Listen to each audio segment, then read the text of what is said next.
He is Jalen Anthony Rose. What up, bro? I'm David Jacoby. And a special and on the cool question. Together we're Jalen Jacoby. What is it that we do? We give the people what they want. Jalen, the lyrics of the Beastie Boys start our show every single day. And we knew one day it would happen. We knew one day it would happen. We knew one day it would happen. Today is that day. Joining us here, Mike D and Ad Rock of the Beastie Boys, and Jeff Van Gundy from about 1945. Thank you so much for joining the show, fellas. Thanks for having us. What's up? Finally. We're here. I'm gonna start this. Can I start this off by saying, and if he were on this call, Peter Smith, who's like our day-to-day make it happen person, you know, we have this film coming out. We're going to talk to you about it. We have to talk to multiple people, let the world in quarantine know that this thing is happening, even though the world is in a very interesting place. But you asked Pete Smith, the one show I said, all right, Pete, when are we going on Jalen and Jacoby? That's all I want to know. Yes. So you guys have that. You're the one show. Is love. That is so nice to hear. I mean, we discuss you all the time. And Jalen's been on the show for 9 years, and I hear the same stories over and over and over again. We do the same show for 5 days a week for 9 years, and he tells the same story of his exposure to the Beastie Boys. And just this once, I'm going to lay out and allow this man to tell the story of his introduction to your music. Please do. Welcome to the program, you rap stars, you rock stars, you rap group, you band members, you legendary forces of the culture. We're so very grateful to have you on. And as a 12 or 13-year-old downtown Joe Louis Arena, when you took the stage, Raising Hell Tour, LL was there, Run DMC was there. I saw it in your recent documentary. I knew you guys did it on purpose. You wanted to turn the crowd against you early. You made us boo you. You made us boo you. You made us get upset. And then y'all said, ain't on the cool check-in. And then y'all went into the new style. And ever since then, it's been ringing in my ears, the greatness that you guys have brought to the industry. What can you recollect about those shows, that tour, and moments like that? Well, there's some stuff we can't talk about. Especially when you're talking about downtown Detroit and Joe Louis Arena. What do we recollect? Not a lot of. I would say this: not a lot of fun things that happened in downtown Detroit at that time were legal. That's fair. All facts. Us being on stage at Joe Louis Arena is probably one of the few. Well, Jalen mentioned the documentary. If you want to know what we recollect, go ahead. Yes. No, you go. I mean, not that much. I don't remember that much, but I mean, imagine being 19 years old and being on stage at fucking Joe Louis Arena, rocking thousands of people. It was fantastic. Not that particular moment, but that's in Detroit. That moment was fun. Yeah. Like that might have been the moment. But also to put it in context, and I think Jalen, you and I have talked about this. What's that? Oh yeah. Not a pretty band. Jalen, you and I have talked about this. Hold on. So Adam and I were talking about this earlier, and Jalen, you and I have talked about this. We not only are we on stage trying to rock the crowd, at Joe Louis Arena, thousands of people where we, this like important sports arena, where we've seen like Detroit Bad Boys play and everything. And then, but we get to be on tour and learn from the side of the stage every night, watching Run DMC, who are not like one of the top 5 groups that we love. They were the number one group that we love, right? The absolute pinnacle of what rap music was for us at that moment. And they were so not only that, they were so generous about taking us in and supporting us and letting us, listen, watch, learn, and try to execute. How about Yeah, being just how thank you to about Run being a part DMC and especially Jam Master Jay. How Look at that, about on being the cue. core of hip hop? Whoa. Wow, that's classic. Look at that Dobbs hat. He brought B-roll. Damn, JMJ. I What's did, my man. name? I told you. JMJ. I Damn, prepared for this interview. what's my I name? looked through a whole Yeah. box. Run. Run. Run. Run. Run. Run. Right. What was it like to be Right. a part of the epicenter that was called hip hop that you guys said it in the documentary where you went from playing basketball arenas to basically baseball stadiums? Well, Run DMC went from basketball to baseball. We stayed basketball. It's amazing. Like I was saying, imagine being 19, 20 years old. I mean, you, Jalen, you know what it's like, but it's crazy. It's a crazy thing. You go from just not long before you're hanging out with your friends, the same two friends, the three of us are together doing whatever, and now we're on stage in front of thousands of people. It's amazing. I mean, we got lucky. I don't know what to tell you. We got real lucky and real happy. Well, Jalen and I did more preparation for this program than we have on any other show in the history of our show because we both watched this documentary, The Beastie Boys Story. It is absolutely fantastic. And one thing I couldn't really conceptualize before I saw it was what a live documentary was. So explain to our audience what they're going to see when they watch The Beastie Boys Story and what a live documentary is. So we Well, go ahead, I think. Mike. You want to go ahead? Oh, yeah, Adam, you got it. You got it, Adam. No, I you know go you're ahead. going to do this. You're going to crush No, this you. description right now. So, I guess for me, I thought I was I'm gonna not do good it. with the short answers.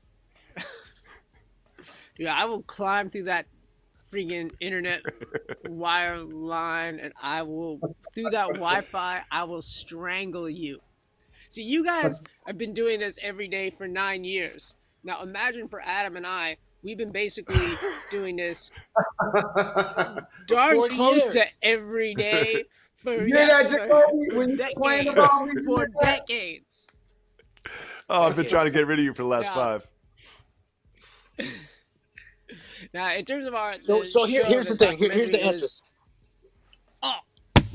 Are you gonna go or no? I can't even tell if this is a What? bit. I think you sound like you got it. I'm gonna sit What back. it is I'm now. gonna sit back and watch now. Yeah. I'm playing the Why wall. don't you- I'm playing the wall Yeah, strictly. Watch. I'm so high, man. I can't remember what I was gonna say. Perfect. That is the exact appropriate answer. You fought over Mike about answering the question, which is a very simple softball question about the live documentary format, and then you argued about it for 15 minutes and then forgot. Okay. No. Oh, help me help you. Mike wrote, we wrote a book. We actually did write a book. Mike and I know how to read and write, in case you were wondering. Yeah. And so we wrote this book. It's called Beastie Boys Book, and it's available for downloads, purchases, and all those other things. And so when the book came out, we wanted to do something to promote it. So we wrote a show. It's like we tell stories, we do skits. It's like this sort of weird thing that we did. We thought was cool. And then we wanted to film it. We forgot to film it. So then we rewrote it with our friend Spike Jonze, the illustrious.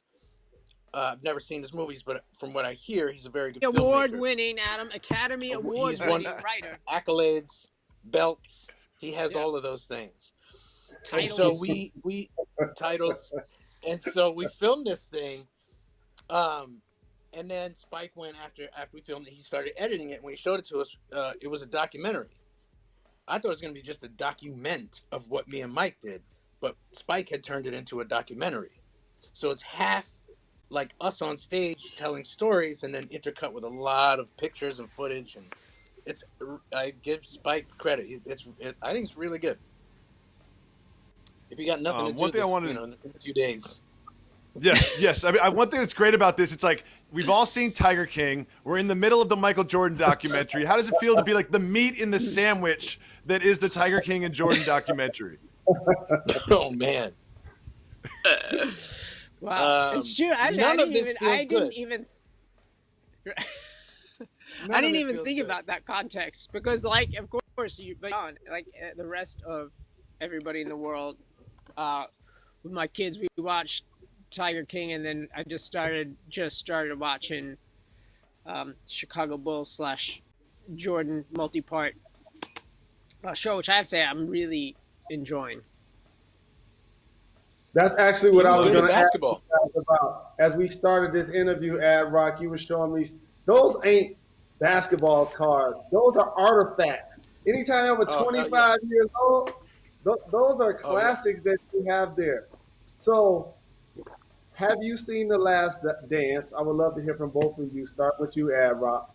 And is Michael Jordan the undisputed GOAT? Oh, no. Undisputed. Wow. What do I know? I play music. Because I saw you on the sideline shaking hands with Teresa Weatherspoon. You've been going to the garden. Hold up. Shows. You got 150 basketball cards right in front of you during the interview. Bob Love. You pulled out one of my godfather, Jimmy Walker. Dave Bean. That's what happens when you don't know your biological father. You call somebody else. You shout him out. That's all I'm asking you. Coming from New York, in that time, no. Michael Jordan. There you go. 90s, Michael Jordan. What do you want from me? Come on, if he played in New York, well, wait. I would have his poster on my ceiling. You're kidding me? I have bed sheets. You know what I mean? I have I'm spacing on his name. Damn. Anyways, I'm spacing on it. And but we were listen. Mike D. But we had the good fortune because thankfully, okay, this is my big statement. Adam's gonna hate on me right now. We had the good fortune of playing Madison Square Garden many times. We were in the building for a number of those classic Jordan games where he killed us. I mean, he destroyed us bucket after bucket, just handle after handle. Nobody, who on the Knicks was going to stop him? I mean, it was dagger. The Starks dunk, that was our highlight. With the left, on the baseline. That's the best we had. That's right. And Adam, am I wrong? Like, that was in our time and the prime time of us being Knicks fans. That was the number one best. No, I say moment. You want to watch players' best highlights? They're always on the Knicks. I don't know what that's about. Yes. Jalen, how was your experience in New York? Well, I had a shot of espresso. I was only there for like 20 games, but I love playing against them for Indiana when it was Hicks versus Knicks. During those glory days you guys are talking about, Ewing and Oakley. What do you guys remember about those teams? You know who I love? Xavier McDaniels, okay? Let's start from there. Oh, yeah, the X-Men. Yeah. He had his own sneaker, too. I loved almost as popular as the Jordans. Almost. I loved seeing actually Oakley and Detless. Wait, who is it on Indiana? Then Detless Schrempf. Yep. Who was your white guy? The Detonator. Right. Yep. And Rick Smith. And so Detless Schrempf, and that was, to me, it's so interesting because it's so different than the NBA now. Like in that time, every East Coast team had to have their enforcer power forward. Mm-hmm. The power forward wasn't to score. Your power forward was just to pull down rebounds and just make people scared. Period.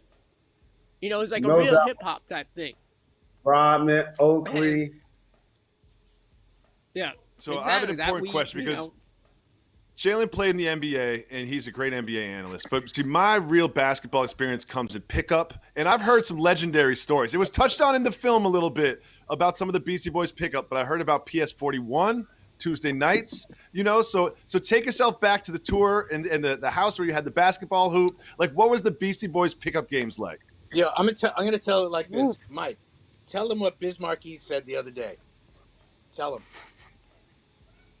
But when he kept asking about, who did he say? No, I don't know because he said a bunch of things, Adam, as Biz always does. He said, "Add rock and ball. He's got handle like." That's true. He's like, Mike. he's like Van Exels. He's Oh, like, no, like didn't he say he's got handle like Iverson, Mike? Don't lie. Oh, he didn't say Iverson. Come But on, then Mike. he did. Now you blew the whole thing. But he transitioned real fast into Van Exel. It was like one Iverson. No. It does. Van Exel. So we're so glad to have you on here. Mike's So we're mad. in the vein of pickup basketball. You're going to join us with a segment, one of our signature segments called Soft Move or Boss Move.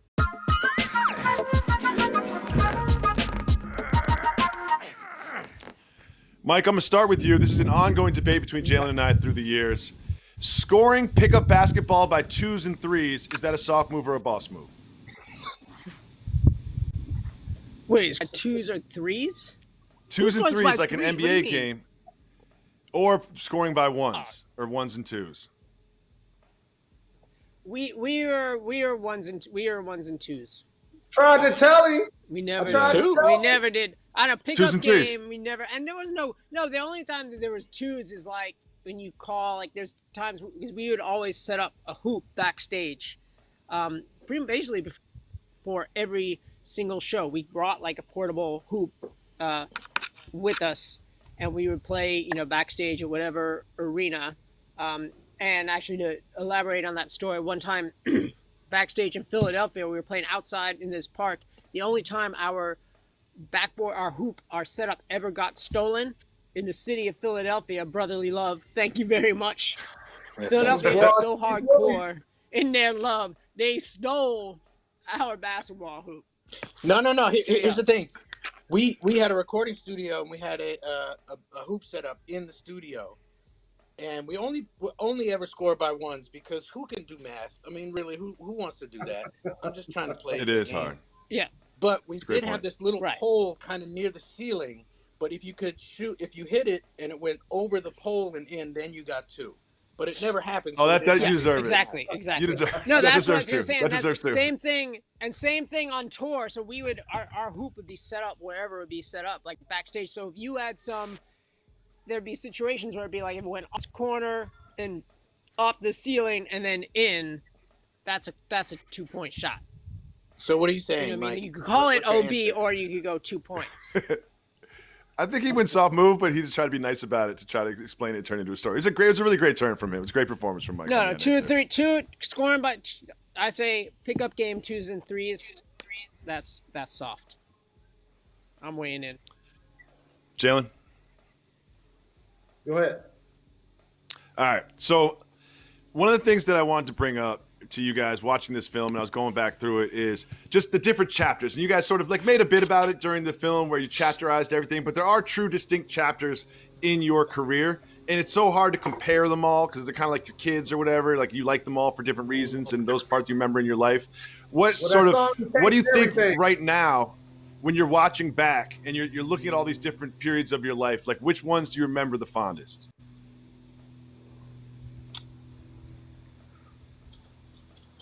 I mean, they were very different. Like, I can't choose. You can't pick one specific thing. Do you know what I mean? Like, the old days, the early days were amazing because we were teenagers and things were just really, really fun. And all this exciting shit was happening seemingly all at once, right? And then Paul's Boutique, one of our records, we moved to Los Angeles and we were having so much fun.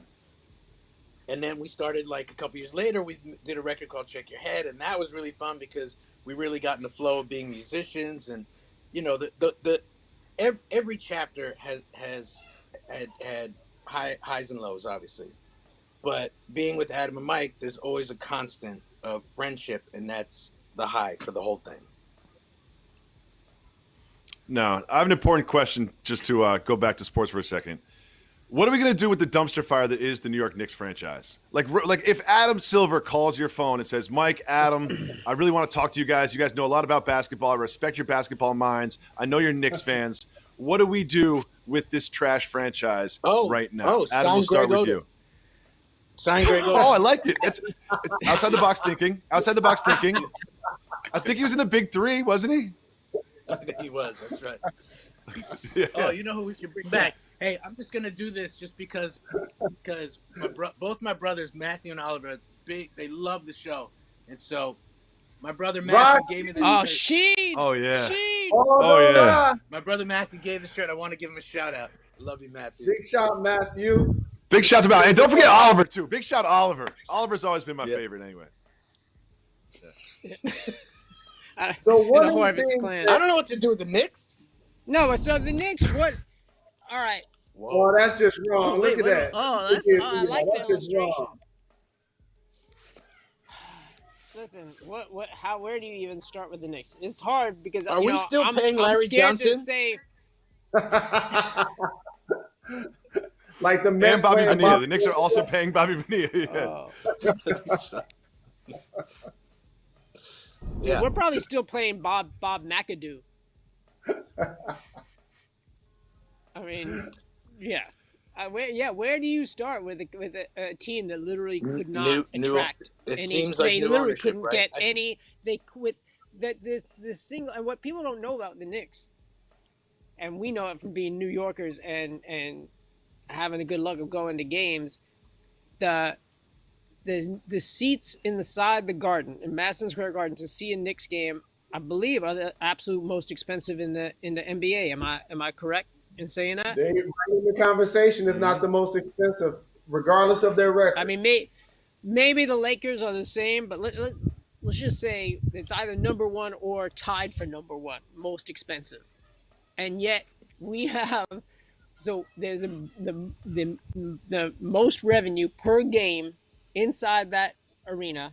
Plus, it's like iconic Madison Square Garden. Everybody in the world knows what this building is, what it represents for all of it. Not just the Knicks, but not just for you. Like Jalen, every time you're playing an away game, you're going into the Garden. That's a bigger moment for you than absolutely. I'm saying to say playing in no disrespect to Charlotte, no disrespect to Milwaukee. All facts. But that's a big deal. And same for us, same for any band that steps on that stage inside Madison Square Garden, the world's most famous arena. They call it that for a reason. And all that being said, we got the number one worst trash team in the entire league. Hey, listen. I might be losing. I'm going to lose my privileges now. The Dolan family No, is never going to give me another chance. They're not going to give me They're another going chance. to sign Greg Oden and turn this James thing Dolan. around. You know, I'm getting free courtside seats, man. I'm not going to say anything against them. I love you, James Dolan. They're doing great. job. Build around Frank Ntilikina. Build around Ntilikina. RJ Barrett's going to be a star. This is going to be great. Yeah. So you guys obviously have a lot of fans. And one thing I found really interesting, but two things I found interesting about the doc is one is, you know, as a Beastie Boys fan, I always imagined that like Fight for Your Right was like the big breakthrough song. But when you watch the doc, you find out that the radio play, especially in New York, sort of started with Hold It Now Hit It, which I found really interesting. And there was also a moment in the doc where you guys talked about sort of loving hip hop so much and growing up loving hip hop, but then doing the shows and the big Fight for Right tour, the Lights to Ill tour, and you're doing the music, but then looking in the stands and sort of not seeing kind of the same love of the culture on the other side of the stage than where you were on the stage. What did that feel like in the moment? Are you talking about Fight for Right party times? Yeah. Yeah. So I mean, I think that's the thing is we went from like when we were opening up for Running Them, and it's like Run DMC, LL Cool J, Houdini, like we're in these arenas. Yeah, we had to work, and some nights went better than others, but we were in the world that we fought to be in. Then when we're in this moment of we're on tour and Fight for Right to Party is like this big thing on MTV or wherever the MTV is in some country that's somewhere else. All of a sudden you look out and it's like these dudes that would have, you know, I don't know how else to say it, like dudes that would have just like chased us down the block and tried to beat the shit out of us in high school. They're our audience, right? It's a weird, alienating thing that you gotta, you know, you can't choose your audience, but it's weird when you reach that moment and you're like you're so excited to be doing what we're doing, but then we look out and it's like, wait, who are they, and how are they into this, and do they love hip hop the same way we love hip hop? Maybe not. And where do we go? Who are we in all this at that point? Like really, like who are we? So, Jalen, unfortunately, we're going to have to let you gentlemen go, but I have a question. Will y'all come back and visit us in the studio? You got to come to the studio. You know, the quarantine thing is cool. Please. We're all in our houses stuck here on Zoom or whatever, but you got to come to the studio for real. Both of you. Coronavirus for you guys to invite us? Oh, please. Oh, please. You've been on the list for a long time. Let's not play this dance. Let's not dance this dance. You're right over my shoulder. Where are you? You're right here. You're on the show every day. You're on the show every single day. We quote you every day. You are welcome back anytime. Now I'm upset. I'm going to talk to our booker. Hey, you guys are joining my house for dinner. There's three entities that Jacoby and I fight over. Redman, Larry Bird, and the Beastie Boys. We love you guys. Make sure you watch the Beastie Boys Story. Debuts on Friday at 8 o'clock, and it'll be available on demand wherever you get your content. I've seen it before. Jalen Sod is absolutely excellent. Thank you so much for coming on. You're welcome back anytime. Thanks for having us. Thank you, guys. And we will, I'm going to say right now for Adam, we will in the studio at someday, another juncture when the world is back to whatever or gets to wherever, we will be in the studio. Word is bond. Thanks so much. Be safe, everybody.